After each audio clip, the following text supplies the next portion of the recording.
extraordinaria se da por aprobada por no haber sido objeto de observación. Como esto. Ahí está. El acta de la sesión sexta ordinaria se da por aprobada por no haber sido objeto de observaciones y el acta de la sesión séptima queda a disposición de los señores diputados. El secretario dará lectura a la cuenta. Señores diputados, la siguiente es la cuenta de esta sesión. Un oficio del jefe de gabinete de la Contralora General de la República subrogante, mediante el cual solicita postergar la invitación con motivo de la presentación formulada en relación con el mismo tema por los diputados señores Fuad Chaín Valenzuela y Patricio Vallespín López, ingresada bajo el número de referencia 218968 del 2015. Con fecha 10 y 15 de septiembre, respectivamente, fueron ingresados a esta Contraloría General los informes de la Superintendencia de Valores y Seguros y de Pensiones, adjuntando todos los antecedentes vinculados al proceso de autorización de la existencia de la AFP Argentum Sociedad Anónima y también de su posterior fusión con AFP Cuprum Sociedad Anónima. Atendida la reciente recepción de esta documentación, el gran volumen de antecedentes que concienen a estas operaciones, la complejidad jurídica que implica el asunto planteado y su directa incidencia en el ámbito de competencias técnicas de los entes involucrados, este órgano de control no se encuentra por ahora en condiciones de emitir fundadamente alguna opinión sobre el particular que pudiera ser útil para los fines que fue constituida esta comisión. En razón de lo expuesto, solicita que la invitación sea postergada para la data que ella determine, idealmente en una época en que ya se haya emitido el pronunciamiento requerido por los referidos parlamentarios, el cual, por cierto, le será oportunamente transcrito. Oficio recibido esta mañana de la Superintendencia de Pensiones, que tiene la calidad de conductor de la información solicitada sobre el segundo proceso de autorización de existencia de la AFP Acquisition Sociedad Anónima en su posterior fusión con AFP Provida Sociedad Anónima. Al respecto, informo a las señoras y señores diputados que aún falta recibir los archivos correspondientes que fueron enviados esta misma mañana. En relación con los acuerdos que tomó la Comisión en la sesión anterior, cabe informar que de acuerdo a lo dispuesto en el artículo 250, inciso cuarto del reglamento de la Corporación, los asesores no pueden tomar conocimiento de los documentos reservados secretos por no estar debidamente juramentados. Y B, que el artículo 313 del reglamento de la Corporación dispone en su artículo séptimo que ni aun por la unanimidad de sus integrantes ni de la sala, las comisiones especiales investigadoras podrán extender su cometido al conocimiento de materias no incluidas en el objeto o finalidad considerado en el acuerdo que dio lugar a su formación. Ese es todo el informe, señores diputados. Gracias, señor secretario. Bueno, lo que informa la Contraloría también se comunicaron telefónicamente para exponer que ellos están llevando adelante una investigación respecto de este caso y por lo tanto no pueden, con una investigación en curso que no ha sido terminada, venir a entregar ningún contenido de a esta comisión. Por lo tanto, el acuerdo que tomamos es que una vez que esté finalizada la investigación de la Contraloría, ellos van a venir a exponerlo aquí a esta comisión. Por otra parte, la sesión pasada habíamos visto la posibilidad de aumentar la competencia de esta comisión, lo cual no se puede simplemente por un acuerdo de la sala, sino que el único mecanismo que sería posible es presentar una nueva comisión investigadora y fusionarla con esta. Por lo tanto, tendríamos que tomar ese acuerdo si es que quisiéramos también tener las facultades para poder investigar el segundo caso que ya conocemos de fusión que estuvo en... No sé cuál... ¿Sí? Sí, tenemos todos los antecedentes de la segunda fusión, los tenemos igual aquí en la comisión, fueron mandados por la superintendencia, por lo tanto deberíamos revisarlo y si existe antecedentes que fuera relevante poder, o algo distinto a lo que ya conocemos con la primera fusión, vemos la posibilidad de aumentar las competencias, ¿les parece? De acuerdo. Ofrezco la palabra por asuntos varios. Ofrezco la palabra. Bueno, ya que no hay nadie que tenga asuntos varios, pasamos a la orden del día, que esta sesión tiene por objeto abocarse al cumplimiento de su mandato. Para este propósito, la Comisión acordó invitar al Contralor al general de la República, doña subrogante, doña Patricia Villolta, quien se excusó, como dijimos anteriormente, y al presidente del Consejo de Defensa del Estado, el señor Juan Ignacio Piña, quien nos acompaña y vamos a hacer pasar. Sí. Diputado Chain. Ahora que tiene quórum, quizás acordar los invitados de la próxima sesión, ¿no? Teníamos para la próxima sesión al ministro de Hacienda y al director de Impuestos. De veras, perfecto. Tú, el director de Impuestos Internos. ¿Sí? Eso.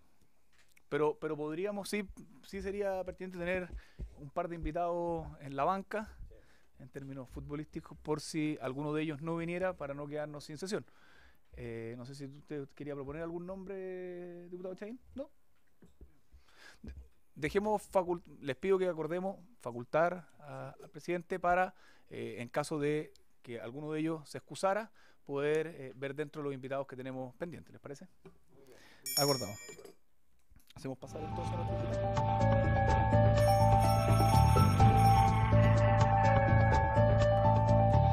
Bueno, muy buenas tardes, señor presidente.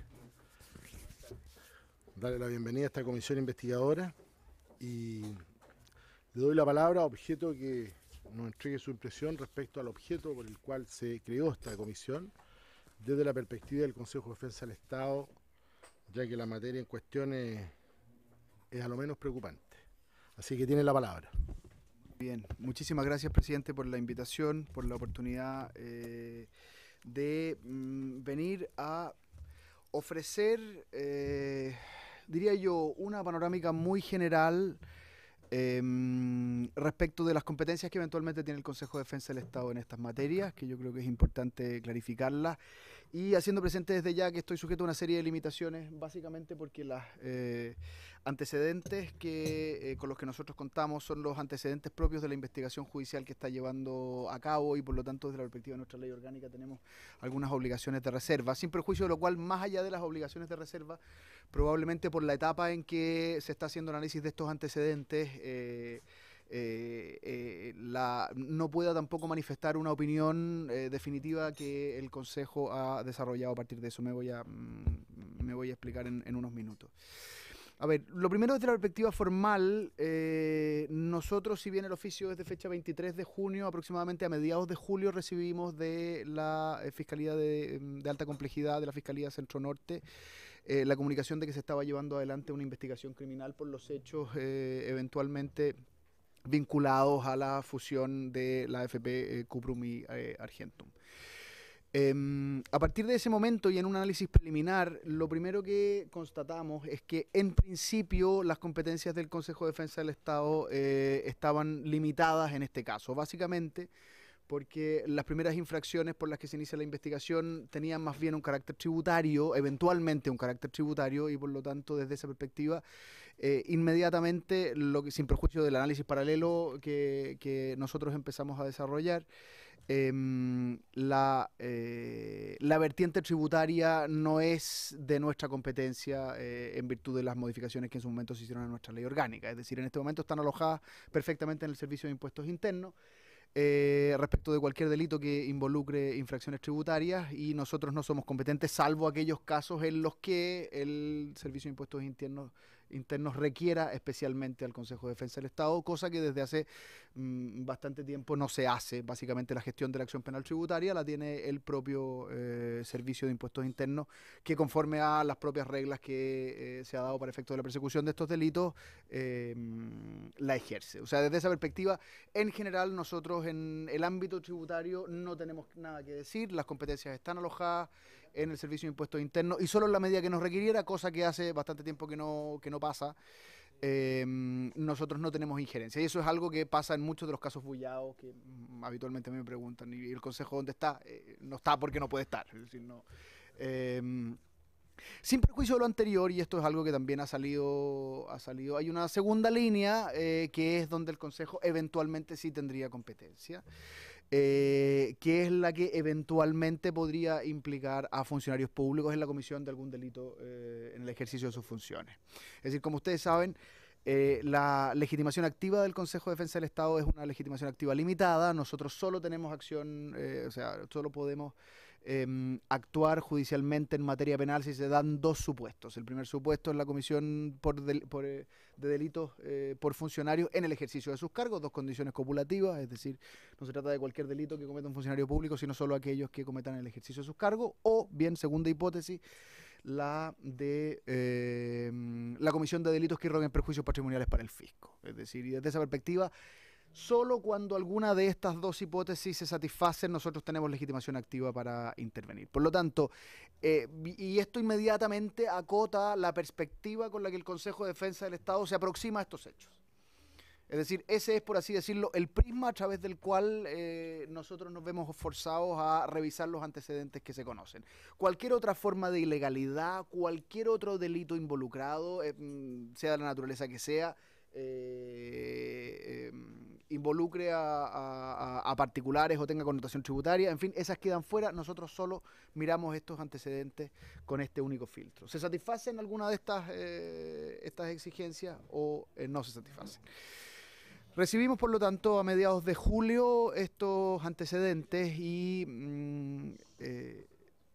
hasta este momento, y aquí quiero ser muy franco porque el Consejo no tiene opinión al respecto. Es decir, se ha hecho un levantamiento de los antecedentes, se ha iniciado. Nosotros en materia penal funcionaron sobre la base de estructura de comité, es decir, como ustedes saben, el Consejo es un órgano colegiado, pero en su funcionamiento específico, según la materia, funciona con comités especiales. El Comité Penal no ha tomado ninguna decisión respecto de los antecedentes que se han recibido. Y desde esa perspectiva, en esta etapa preliminar, yo lo que puedo decir es, uno, confirmar que los antecedentes los tenemos, confirmar que estamos haciendo un monitoreo y vigilancia como lo hacemos habitualmente en aquellas causas en las que eventualmente podemos tener legitimación activa, y apenas tomemos las decisiones que haya que tomar, en fin, se ejecutarán como lo hacemos habitualmente. Pero como les digo, y desde esa perspectiva lamento moverme en este ámbito a estas alturas. Eso no ha pasado. Eso no ha pasado. Por lo tanto, de la revisión que se haga de esos antecedentes, el Consejo oportunamente tomará decisiones. Presidente, a su disposición. Gracias, señor presidente. Le ofrezco la palabra al diputado Fachain, que quiere hacer una consulta. Muchas gracias, presidente. Muchas gracias, presidente, por venir a la comisión. Yo entiendo perfectamente cuando estamos hablando de materia penal, los delitos tributarios tiene la legitimación activa el Servicio de Impuestos Internos, ¿no es cierto? Sin perjuicio, ¿no es cierto?, de lo que ha dicho recientemente la Corte de Apelaciones. Con un matiz. Un pequeño matiz, ¿no es cierto? Pero bien. Y también entiendo que ustedes tienen competencia ahí respecto de los delitos funcionarios cometidos por funcionarios públicos en ejercicio de su cargo. Pero hay un tema que está como en la frontera, ¿ah? En la frontera, y que me gustaría ver cuál es su opinión, porque cuando estamos hablando del delito tributario, sino que, por ejemplo, podríamos estar hablando de poder demandar la nulidad de derecho público de un acto administrativo que efectivamente tiene vicios de ilegalidad y que eso permite que se genere un acto que genera un beneficio tributario, como el goodwill en este caso, justamente a partir de un acto jurídico que podría tener un vicio de legalidad. Me refiero a la creación de una administradora de fondos de pensiones con un prospecto de una AFP que está funcionando, como ocurrió en ¿cómo se llama? Argentum, que se hizo con todo el prospecto de Cuprum, donde además, ¿no es cierto?, vulnerando las propias normas del Servicio de Impuestos Internos, se le autoriza en un día que mantenga el RUT, en el mismo día, donde no hay una cartera de afiliados, no hay un prospecto, una cartera de afiliados, donde además se autoriza la creación de una AFP bajo una condición suspensiva, que es la de fusionarse. Es decir, todavía no nace a la vida del derecho. Entonces, una AFP que no existe todavía, ¿no es cierto?, absorbe a una que sí existe. Eso fue lo que ocurrió. ¿Ah? Una AFP que no existía terminó absorbiendo una que sí existía. Donde, por otra parte, la Superintendencia de Valores y Seguros crea un registro de valores, registra las acciones, etcétera, de una AFP, una sociedad anónima especial, ¿no es cierto?, que no existía. ¿Por qué? Porque estaba sujeta a su existencia a una condición, porque era una condición suspensiva, no era la condición resolutoria de que no se verificara la fusión, era una condición suspensiva. Donde además no se establece expresamente la ley la posibilidad de crear bajo estas condiciones, autorizar a administradoras de fondos de pensiones. Entonces, aquí no estoy hablando de un enfoque del delito tributario, sino que efectivamente de la validez de los actos administrativos por parte de la Superintendencia de Pensiones en un caso y por parte de la Superintendencia de Valores y Seguros por otra. Y cómo, en definitiva, estos actos jurídicos que podrían tener, ¿no es cierto?, ciertos vicios de legalidad, sirven de base para que se obtenga un beneficio tributario y que, por lo tanto, eso afecta al fisco. Afecta y por lo tanto ahí hay un interés fiscal en eso, porque afecta al fisco. Entonces, eso está un poco en la frontera. Está en la frontera entre lo que es propiamente una acción emanada de la cuestión tributaria y una cuestión, porque el Servicio de Impuesto Interno, ¿qué es lo que dice? Mire, yo no tengo nada que ver con la fusión ni con nada, porque no son mis competencias. Aquí hubo una fusión, esta fusión por absorción genera un goodwill, ¿no es cierto? Y yo, por lo tanto, no tengo mucho que hacer, ¿ya? Y usted nos dice, mire, sí, pero como hay una cuestión tributaria, este impuesto es interno. Y los actos jurídicos, administrativos, que sirvieron de base para que se pudiera generar este goodwill, parece que como que nadie se quiere meter a eso. ¿Ya? Entonces, yo creo que ese punto que está ahí en la frontera, y por eso que yo propuse que lo invitáramos a usted, para que justamente nos diga, bueno, si el Consejo está observando esto, ¿ya? No estoy hablando del tema penal, no estoy hablando de los delitos asociados que podría existir, por ejemplo, la prevaricación administrativa del funcionario público, etcétera, ¿ya? Que eso sí sería competencia suya, ¿no es cierto? Que también entiendo que es una investigación del Ministerio Público. No, estoy hablando desde el punto de vista de la legalidad del acto administrativo. Eso. Todas las sesiones, por mandato popular. Gracias. Evitemos los diálogos, por favor, señores diputados. Tiene la palabra, señor presidente, para contestarle al diputado Chay. Gracias, presidente, por su intermedio. Efectivamente, aquí hay hechos de distinta naturaleza y que ameritan juicios de naturaleza a su vez distinta. Por una parte, y como muy bien usted lo ha indicado, la existencia de delitos tributarios que no estén dentro de la competencia, en caso alguno, circunscribe nuestra mirada o nos resigna a afirmar que aquí solo han habido infracciones de carácter tributario y por lo tanto, sino todo lo contrario. Es decir, si hay una línea que evidentemente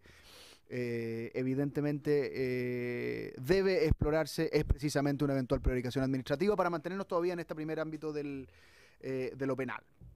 Porque efectivamente, y aquí yo quiero ser muy cuidadoso, y quiero que, ojalá que se entienda en abstracto todo lo que estoy diciendo, porque no me estoy refiriendo a los antecedentes propios del caso, pero efectivamente cuando existen ciertas decisiones cuya racionalidad o cuya temporalidad o cuya justicia y ajuste a la ley puede ser puesta en entredicho, naturalmente la posibilidad de una prevaricación administrativa está ahí. Y aquí efectivamente, insisto, más allá de los antecedentes, porque no puedo pronunciarme a ese respecto, hay ciertas líneas que deben investigarse claramente. Lo está haciendo el Ministerio Público. Hay ciertas cosas que desde una perspectiva, diría yo, ab inicio, requieren de una explicación. Y que hasta este minuto, por lo menos de los antecedentes que nosotros hemos recabado, esas explicaciones todavía no están. Y por lo tanto, insisto, esa es una línea que de un modo relativamente natural hay que explorar. No estoy diciendo ninguna infidencia porque es la línea que está explorando el Ministerio Público. Es decir, la idea de aquí, eventualmente puede haber habido una prevaricación administrativa, es algo que que ya ha estado incluso en los medios de prensa. El segundo punto también es muy relevante, porque la competencia del Consejo de Defensa del Estado en caso alguno se circunscribe exclusivamente a sus atribuciones de carácter penal, y la posibilidad de explorar nulidades de derecho público es algo que nosotros también tenemos dentro de nuestras atribuciones. Sin perjuicio de eso, y aquí también quiero ser muy claro, bueno, los actos de la administración gozan de una presunción simplemente legal, es curioso, de legalidad.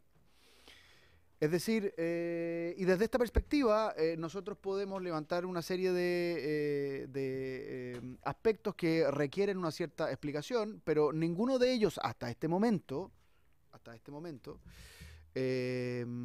ha, por así decirlo, desvirtuado esa inicial presunción de legalidad. Y aquí quiero ser muy franco, porque no estoy anticipando nada, y no estoy anticipando que mañana, con la revisión de los antecedentes completos acometida por el Consejo, lleguemos a la conclusión de que aquí hay una serie de actos viciados desde la perspectiva de su legalidad, cuya nulidad deba perseguirse. En caso alguno no lo estoy prejuzgando, nada. Sin perjuicio, lo que sí tengo que ser muy claro es, en esta etapa, esa no es una opinión que yo pudiera manifestar aquí institucionalmente.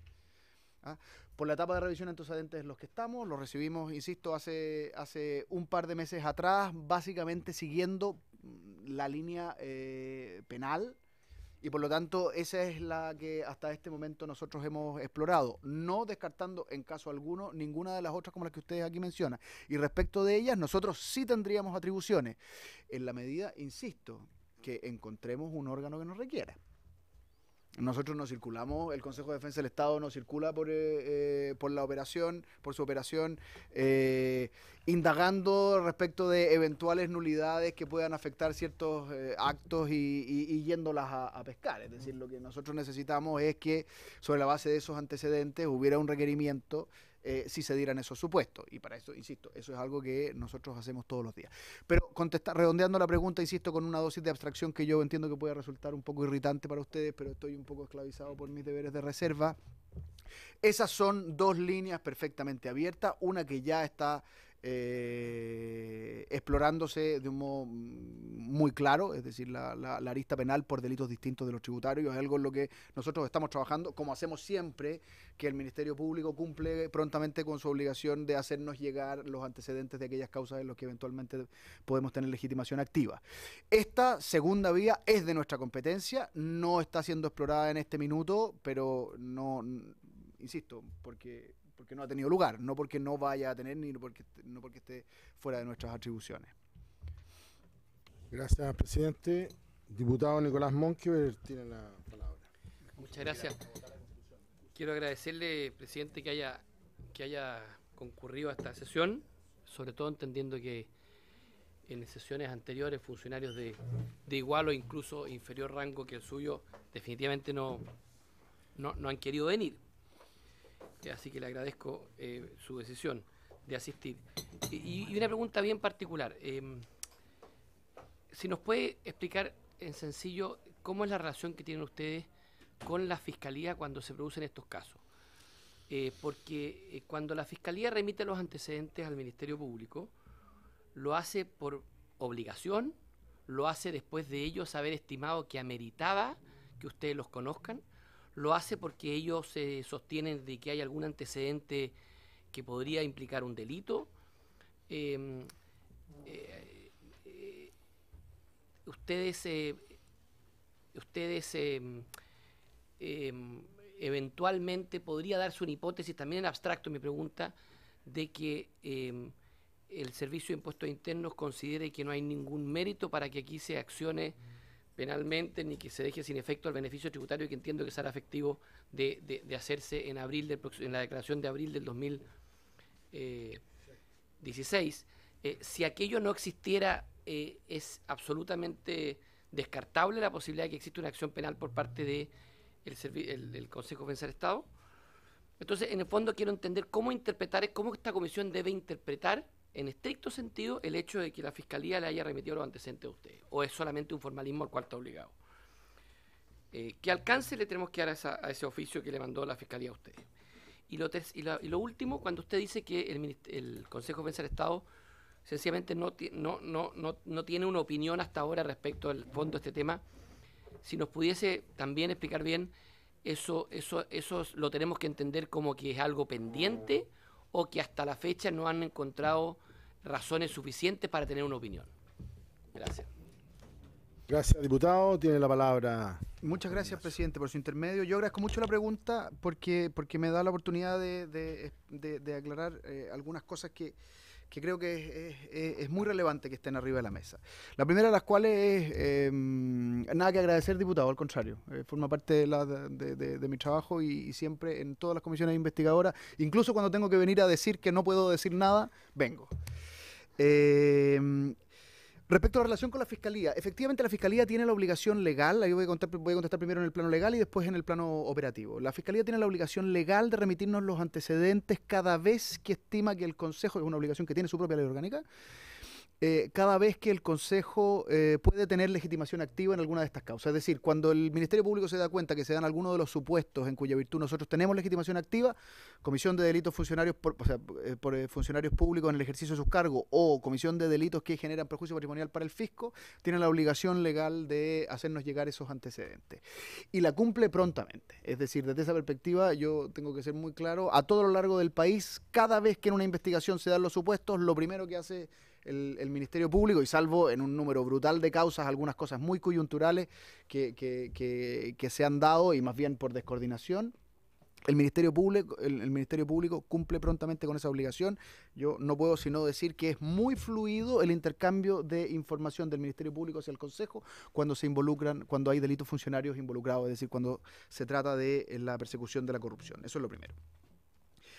Desde esa perspectiva, sin embargo, nosotros no estamos acoplados a las líneas investigativas que siga el Ministerio Público. Es decir, nosotros recibimos los antecedentes, hacemos una evaluación y hacemos una evaluación desacoplada del Ministerio Público. Es decir, a veces discrepamos y somos nosotros los que creemos que ahí hay un delito funcionario cuando el Ministerio Público cree que no hay ninguno.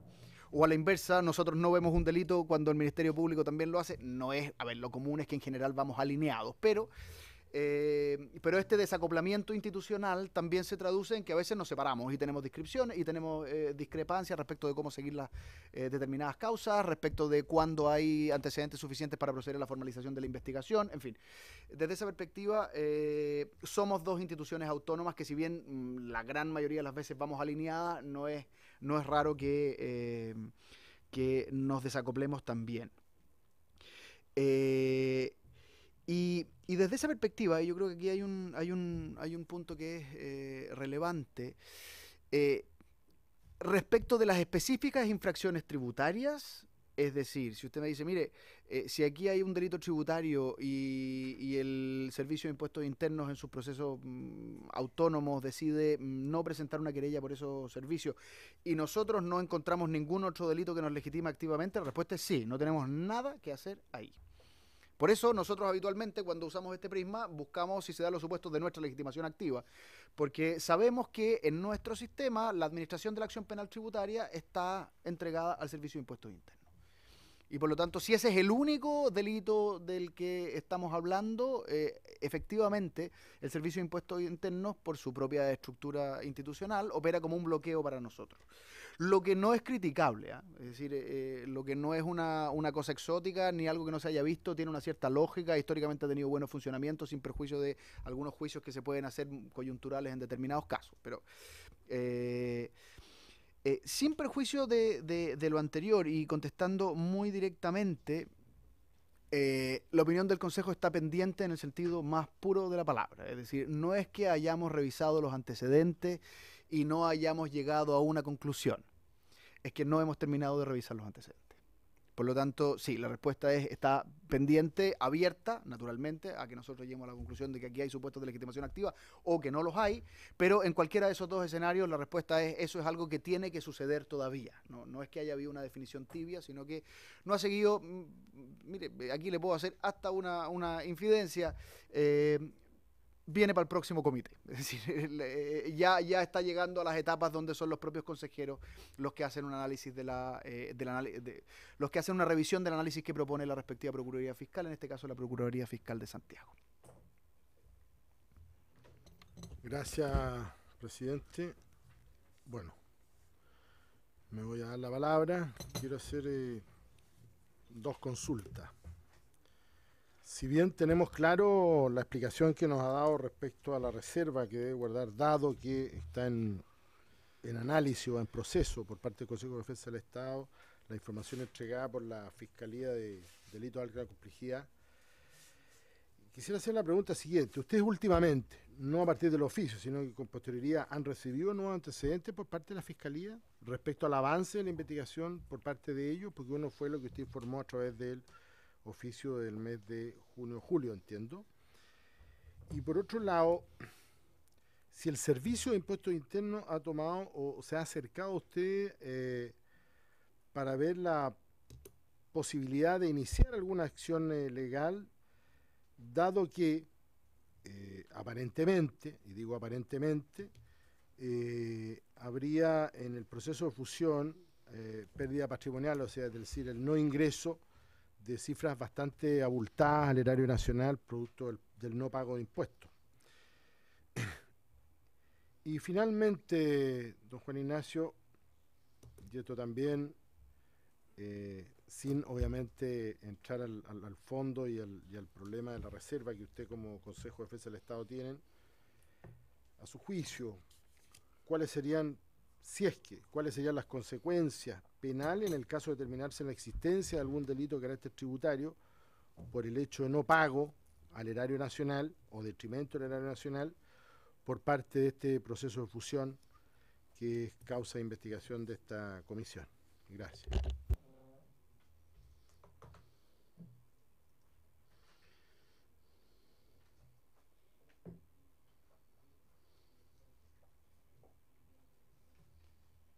Gracias, presidente. A ver, habitualmente, y este es el modo de funcionamiento que nosotros tenemos con el Ministerio Público, como existe una obligación legal, la obligación legal que tiene el Ministerio Público es de poner en nuestro conocimiento la existencia de una investigación que se lleva a cabo donde se dan estos supuestos de lo que hemos hablado. A partir de ese momento, sea cual sea la decisión que toma el Consejo, a veces hacerse parce directamente, presentando una querella, a veces llevar un monitoreo mientras se revisan los antecedentes o mientras la investigación se va desarrollando, etcétera. A partir de ese momento no hay obligaciones del Ministerio Público que el Ministerio Público nos vaya mandando remesas de antecedentes, sino que es nuestra responsabilidad mantenernos encima de la causa y velar porque el Ministerio Público nos dé las facilidades para o bien tener acceso a la carpeta investigativa o bien eventualmente enterarnos de las diligencias que se van haciendo. Y desde esa perspectiva, por lo tanto, se suele producir un contacto directo de nuestros abogados encargados de las respectivas causas en las procuradurías fiscales con el fiscal que la lleva, cosa que aquí también pasa. Esta es una fiscalía. A ver, estamos hablando de la Fiscalía Centro Norte y la Unidad de Delitos de Alta Complejidad, que es, por así decirlo, por lejos la unidad de la Fiscalía Nacional con la que nosotros más nos relacionamos. Es decir, porque aquí es donde, tanto la Centro Norte en general, es lejos la Fiscalía del Ministerio Público con la que mayor relación tenemos, porque es habitualmente donde se dan todos los casos de corrupción que nos legitiman a nosotros activamente, que se cometen en la región metropolitana, en fin, por una serie de consideraciones. Y por lo tanto tenemos una relación muy institucionalizada, es decir, muy institucionalizada, además de lo que acontece en las respectivas causas, reuniones periódicas de revisión de todas aquellas causas relevantes en las que nosotros estamos, y desde esa perspectiva funciona muy bien. Por lo tanto, contestando directamente a su pregunta, aquí nosotros no hemos tenido ningún problema ni tenemos remesas de antecedentes pendientes. Lo que tenemos que hacer es la revisión interna nuestra. Pero a estas alturas no, y de hecho yo pregunté antes de venir aquí al abogado que está generando la minuta para que se revise en el comité. Si habían piezas que estuvieran reservadas o las que no tuviéramos acceso y que hubiera algún problema de eso, porque entre otras cosas para transmitirlo aquí, es decir, si además hay piezas reservadas, más paciencia tendría que pedir, cosa que me ha pasado en alguna otra investigación, más paciencia tendría que pedir porque todavía ni siquiera tendríamos acceso a todos los antecedentes. En este caso no hay nada de eso y por lo tanto somos nosotros los que tenemos que terminar nuestra revisión interna. A su segunda pregunta, presidente, el Servicio de Impuestos Internos no se ha acercado a nosotros. Pero no se ha acercado a nosotros porque no tiene por qué hacerlo y porque habitualmente no lo hace. Es decir, yo no puedo identificar aquí ninguna conducta anómala del Servicio de Impuestos Internos respecto de los delitos vinculados a impuestos sobre los que él tiene competencia. Es cierto que legalmente tiene la atribución de requerir al Consejo de Defensa del Estado. Esa es una atribución legal. Pero es una atribución legal que en general no se ejerce. Es decir, el Servicio de Impuestos Internos tiene su subdirección jurídica, tiene abogados y además en general tiene buenos litigantes en materia tributaria. Entonces, cuando le contesto, no se ha acercado a nosotros, le tengo que agregar siguiendo la regla general. Es decir, la regla general es que esta es una persecución que acomete por sus propios medios. Pero y por lo mismo, y porque ese es el diseño institucional que tenemos nosotros en este país, incluso si aquí hubiera infracciones tributarias de las que se siguieran, pero feroces perjuicios fiscales, no tendríamos competencia tampoco. Es decir, no tenemos competencia sobre los delitos tributarios ab initio, salvo que nos requieren, y por lo tanto, aun cuando aquí se pudiera establecer, cosa que en caso alguno estoy diciendo, perdón, lo majadero, cosa que en caso alguno estoy diciendo porque no vemos una conclusión a la que hayamos llegado, no tendríamos competencia tampoco a pesar de eso. Por lo tanto, si nos movemos en el ámbito de los delitos tributarios, su pregunta es, sin requerimiento nuestro, nosotros, como dicen, compramos cabritas y miramos como si fuera una película. ¿Ah? No así si se dan supuestos de legitimación por funcionarios públicos. Es decir, sea en el formato que sea. Y aquí hay ciertas líneas que naturalmente se siguen y que son las que se han planteado y que son, por así decirlo, las que han estado diría yo, más a la vista de la opinión pública respecto de eventuales prevaricaciones administrativas, cosa que en caso alguno nosotros hemos avisorado todavía. Pero no son líneas que se agoten y por lo tanto aquí lo que hay que seguir investigando son el resto de los delitos funcionarios que habitualmente pueden estar involucradas en operaciones que benefician sospechosamente o generando ciertas suspicacias a terceros y que esas suelen ser más bien vinculadas a cohecho, en fin, otras. No estoy diciendo, y perdonen, voy a ser majadero por última vez, no estoy diciendo en caso alguno que eso sea lo que está pasando aquí, no podría responsablemente. Pero naturalmente esas son las líneas habituales que se siguen. En otros términos, si nosotros tenemos una denuncia que en abstracto dice aquí se realizaron una serie de operaciones que benefician a particulares, le permiten beneficiarse de determinados montos o reducir determinados impuestos, etcétera, etcétera, y hay participaciones de funcionarios públicos que no se explican según la racionalidad habitual del trabajo de esos funcionarios, no estoy diciendo nada que no salgan todos los manuales, hay que ir a mirar el cohecho, hay que ir a mirar la prevaricación administrativa, en fin, ese es el trabajo en el que estamos sumidos en este momento, presidente, y yo voy a seguir a su disposición cuando las etapas procesales avancen, si usted así lo estima. Perfecto, presidente, muchas gracias. ¿Alguna otra consulta, diputado Monkever? Quiero plantearle que los diputados que estaban hasta hace un minuto acá están votando justamente en la sala del lado, en la Comisión de Constitución, la ley de partidos políticos, una ley que ha traído bastante revuelo, y por eso le pido las disculpas que tuvieron que van a estar entrando y saliendo. Así que bueno, habiéndose cumplido el objeto de esta sesión, esta se levanta. Muchas gracias. Muchas gracias.